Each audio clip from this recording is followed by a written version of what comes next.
I love Survivor. I have a podcast where I talk about the latest episodes called The Blindsiders. I used to participate in backyard versions of the show when I was younger, and I have an encyclopedic knowledge of the show. And while I have my gripes about the new era, I always have a special place in my heart and be on my TV come 8 o'clock on Wednesdays. Unfortunately, despite being a cultural juggernaut and currently airing its 50th season, we've never really had a great Survivor video game. Survivor the Interactive game launched back in 2001 to capitalize off of the hype of the original season and the follow-up Survivor Australia. It received abysmal reviews when it was released, having only a 26% score out of 100 on Metacritic, but sold decently enough despite that, with 260,000 copies. I played it back in the day, and while it was lackluster, it was the closest thing I could actually get to being on the show until Survivor Ultimate released in 2002. I played the hell out of Survivor Ultimate. It was the Survivor All-Stars before Survivor All-Stars happened.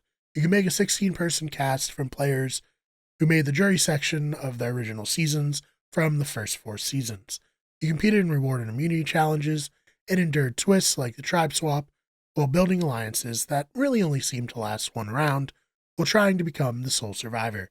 The game took place entirely in menus outside of Tribal Council, which did have really horrible models for Jeff and the Castaways. I really love this game, despite it not being very good. If I could still easily play it today, I probably would, but it's an absolute pain in the ass to get running these days. There's a Survivor game released on the Wii, but by all accounts, that is a pretty bad experience as well, which is too bad. With all of the motion controls and accessories, they could have really made an interesting experience. So that leaves us with Survivor Castaway Island, an English translation of a game that was originally made for a French audience based on their version of the show. And you can really tell that this is a port based on some of the awful translations of the dialogue.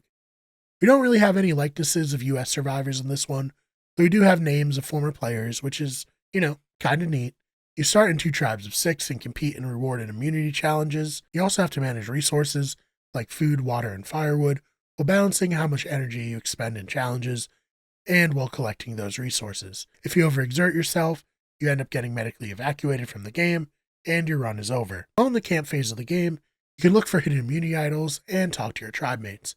The more you chit-chat and get to know them, the more your bonds strengthen, and they become open to forming an alliance with you.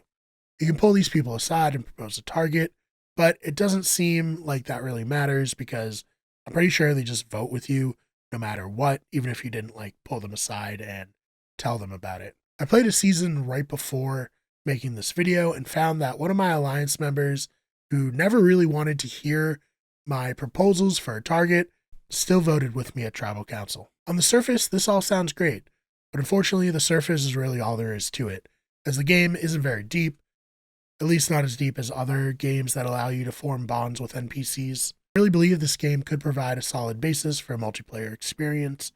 When I first talked about this game, when it was released a couple years ago on my podcast, The Blindsiders, I said that I thought it had potential to become something decent and that the base was there, but it definitely needed more work. Unfortunately, in that time, there have seemingly been 0 updates, and I doubt that any are coming at this point. The Steam reviews on it are pretty tough as well, as it currently sits at mostly negative. Some of the reviews are as follows. Quote, "Not good at all, simply unplayable." Another one reads, "Do not buy it since it just gets more and more unplayable with time passing. Doubt that they'll ever update anything as well." And simply, so sad, bro. It isn't all bad. Most of the challenges are pretty fun, though some are downright impossible. There's also a really, really horrible twist at the merge. The tribes merge at 8, and I guess to avoid an 8-4-4 tie between the 2 tribes, if it goes down that way, they throw this challenge in that isn't for immunity, but instead if you lose, you're just eliminated from the game. And then if you win, one of the NPCs are randomly eliminated. I'll be honest, I lost this challenge a bunch of times because I'll randomly pull a bad challenge that I think doesn't really work well, or maybe I'm just horrible at it. When you do avoid elimination, it's decently fun. You kind of feel like you're wheeling and dealing, trying to become the sole survivor. It's probably the best Survivor experience you can currently have outside of Roblox. And I'm not going to download Roblox, so I'm ultimately disappointed in what this game is, as I truly believe that a decent Survivor game is possible. It's currently priced at $24.99, which is just way too much for what it is. If you can get it for under $10 on sale, you might be able to find enough fun to make it worth your while, but it's very important that you know that this game is not that great. So have you played Survivor Castaway Island? If so, what do you think about it? Are you enjoying Season 50 of Survivor? I think it's pretty great so far, even if some of the elements I dislike from the new era are still present.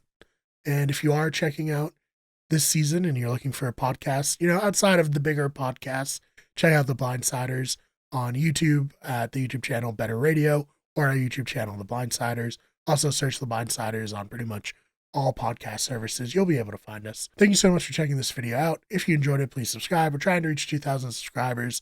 Not the biggest goal, but our goal nonetheless.